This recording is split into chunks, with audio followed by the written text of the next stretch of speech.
All right, we're gonna do 8 marketing strategies and sales techniques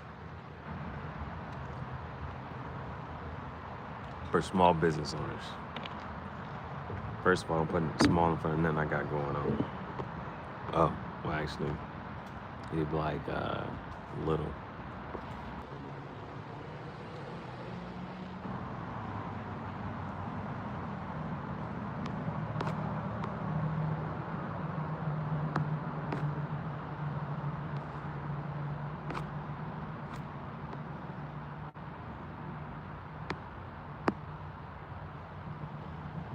All right, let's do this the right way, appropriately. All right, so let's see here. Let's do a poll.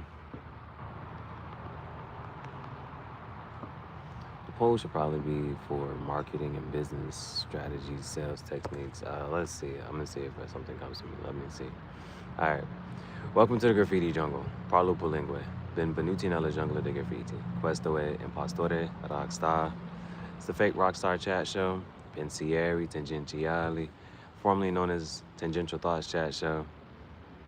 Sono il tuo capo, Gihareh. Io sono Chief Gihareh Julius Caesar Augustus K. Rao. All right, I'm your chief, Gihareh. So, this live stream is going to be dedicated to 8 marketing strategies and sales training techniques for small business owners.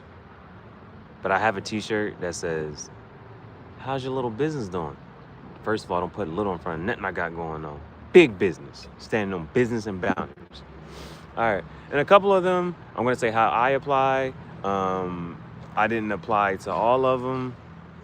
And again, it's for you to either sit, resonate with, and who am I? You see what I'm saying? I'm also just trying to figure things out. And that's why it caught my attention. It caught my attention because it's free game. Game is game. You know what I'm saying? They appeal to the limbic, the reptilian part of your brain.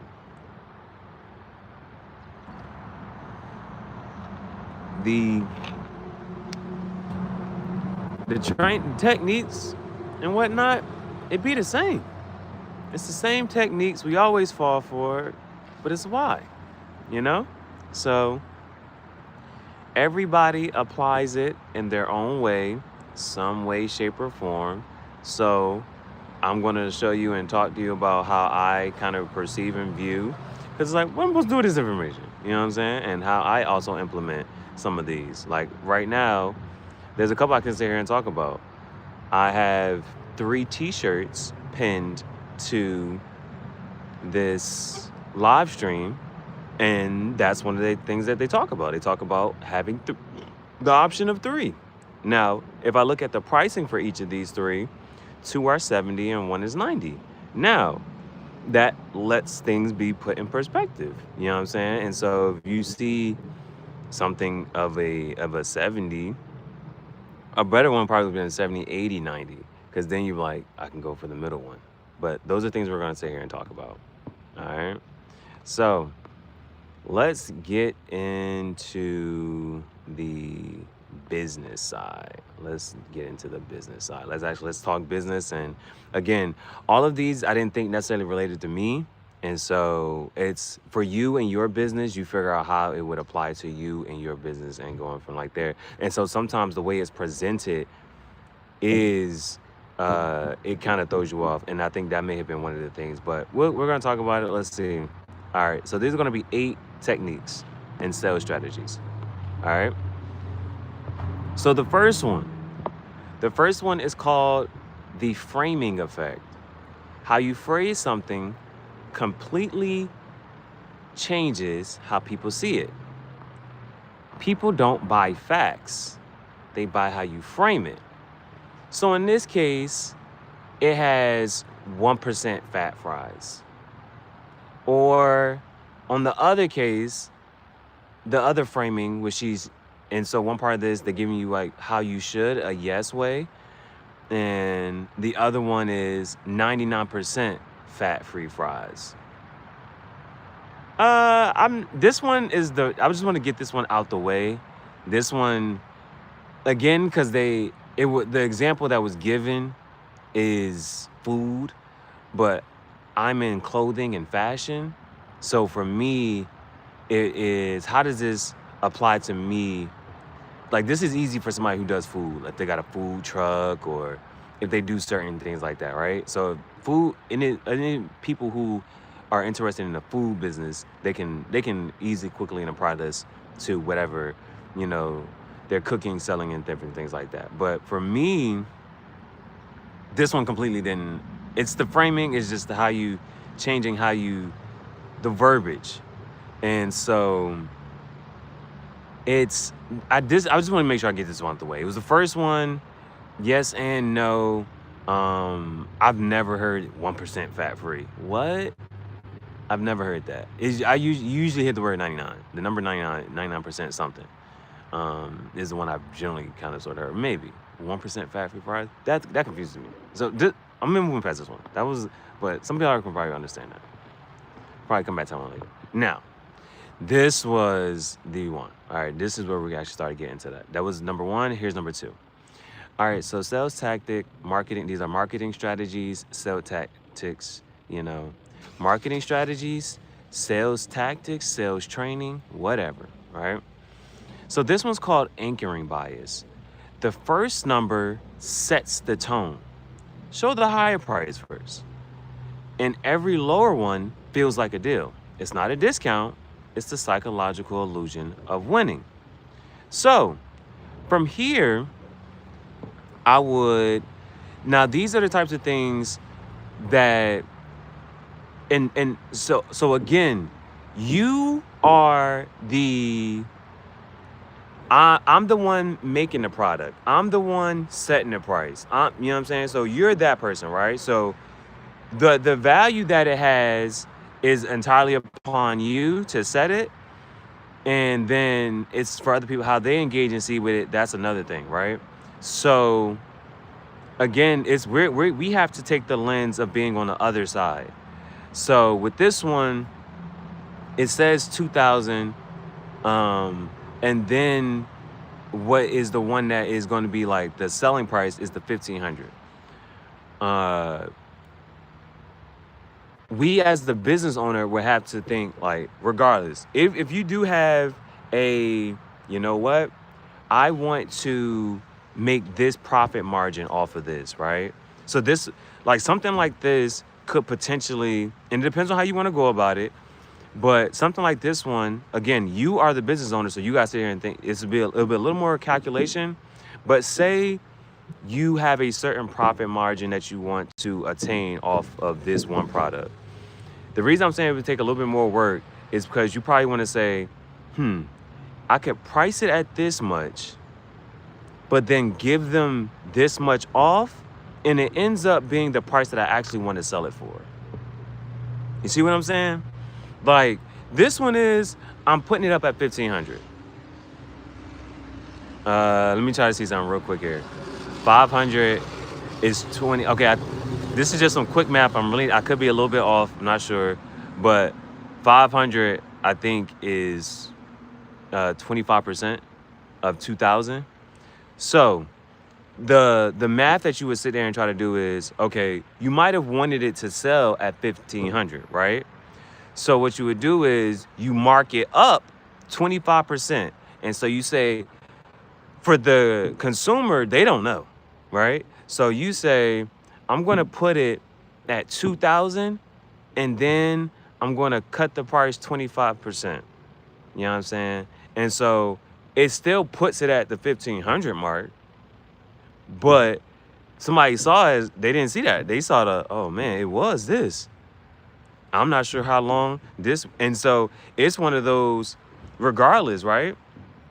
Regardless of when they see it, it'll be either one or two things. You can then say, you know what? Sales are going really good. A lot of, merchandise and products are moving at this price. They're paying the 1,500.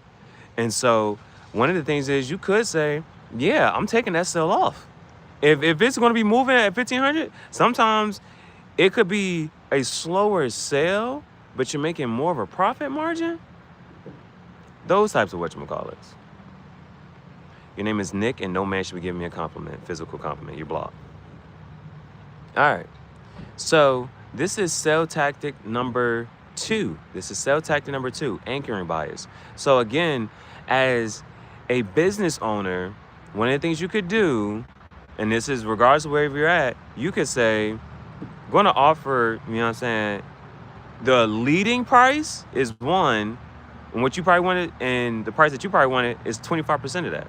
So another way to do the math the forward way is take whatever price that you wanted, times it by 1.25, set it at that price, and in that way, you like, oh, take 25% off, and it puts it right back at the original price, but that's what you was going to charge it anyway.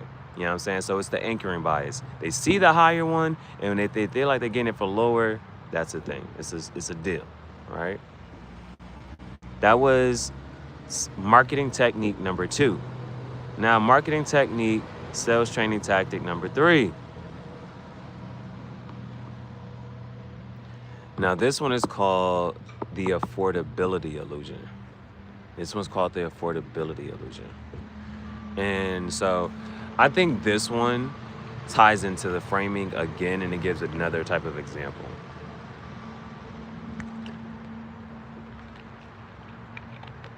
I think this one is another example of the framing. So remember, the framing, the first technique, the example given was food. So that's why I really couldn't whatchamacallit. I just feel like this is another way of saying framing. So for this one, if you can break a big price into smaller bites, the brain stops feeling the pain of paying. I didn't say that one again.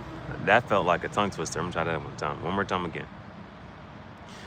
If you can break a big price into smaller bites, the brain stops feeling the pain of paying. $1 a day sounds harmless. $350 a year feels heavy. It's the same amount, but a totally different emotion. And that's why I think that this one still kind of sort of also falls under the framing.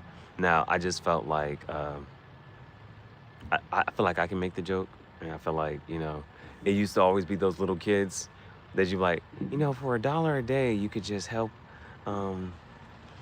little Gihareh here grow up to be nice and strong. Gihareh's all malnourished and whatnot. It'd be one of those type of things. I just had to make the joke because that's how I feel like they would do it. They'd be like, for $1 a day, you could do just such and such, right? But they don't say for $365 a year. Now again, I think. Now, see, this is why I can sit here and critique this person. It was that person, but she gave it as 2 different techniques. The first one's called framing. This one's called the affordability illusion. I feel like the same thing. Well, it was the example because the example was food, and that one's kind of like about this one. But again, the framing, how you phrase it, I feel like that one is the thing. So that was sales tactic, sales training, marketing strategy number 3. All right, marketing strategy, sales tactic training number 4. Now, this is the one that I was sitting here alluding to earlier, the contrast effect. The contrast effect. Now, this is the one I was alluding to earlier. The $1,000 watch looks expensive until you place it next to an $8,000 watch. People don't judge price, they judge comparison. Your value is never absolute, it's always relative. So this is what I was saying earlier. Like with the 3 shirts that I have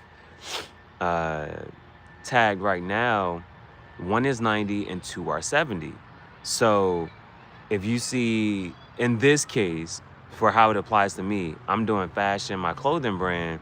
If you see the 270s, but then you see a 90, it's like, oh, there's some other stuff that's way more expensive. The 70 ain't that bad.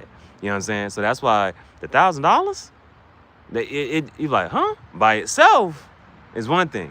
But next to an $8,000 watch is like, Yeah, it could be 8,000. It ain't that though. It ain't that, you know? It quality, quantity, like those are subjective, you know? Um and well, I'm trying to figure out what does move away from subjectivity. But I'm into fashion and art, and so again, that's highly subjective, highly, you know what I'm saying? But if you see Ralph Lauren, you can get a polo shirt from Ralph Lauren. You know what the price tag gonna be. You feel me? Ralph Lauren, you know what the price tag gonna be. Uh, but if it had, what's that? United Polo, USPA, two different. You see what I'm saying? You can get a polo from the USPA people. I don't know how they got away with that. And you get a polo from Ralph Lauren. One of them gonna cost a little chunk of change. You know what I'm saying? But the other one, you can get for $1.99.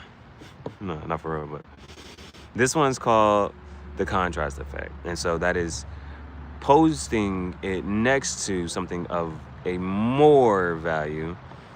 But quality is something that, to a point, it does come into play, in effect.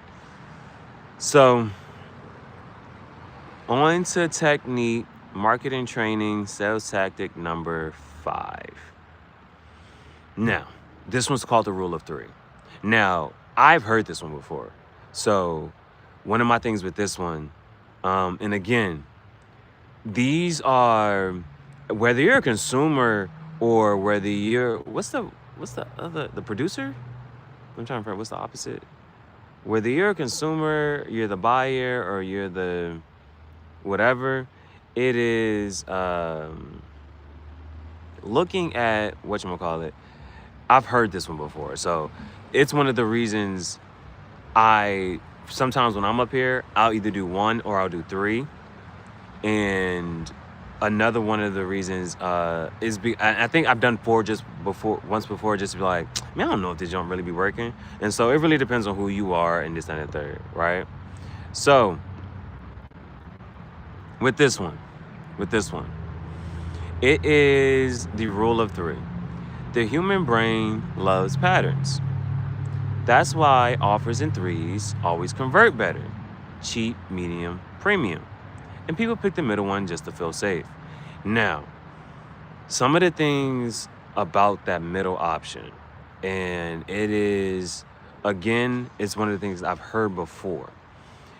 Sometimes that middle option is priced very close to the next tier. You know what I'm saying? This one does it perfectly. This does it perfectly. You got 3, 6, and 7. 6 is not in the middle of 3 and 7. You see what I'm saying? And this is just one of those psychological ploys, you know what I'm saying? But it's things that people generally fall for, you know what I'm saying? But let me see. Yeah, in the middle of 3 and 7 should be a 5. Like, quite literally. 7 plus 3 is 10. Divide that by 2, you get 5. It literally should be a 5, right? But the middle option is priced at 6. And it's closer. And then you can usually see this wherever you go, fast food, drive-through, wherever. Small, medium, large, whatever it is, that middle option is usually priced closer to, it's past the halfway mark. It's priced closer to the next tier option. And so the reason, and again, as a consumer, you sit there and it kind of makes sense. It's like, well, I'm not spending as much, you know what I'm saying? The whatchamacallit is there. And so it being that close, for instance, like with this example, that extra $1, I'm not spending that extra $1. You see what I'm saying? But I am getting more. And so it's those types of things. The choice of the rule of 3. Like, that's something that I've definitely heard. And so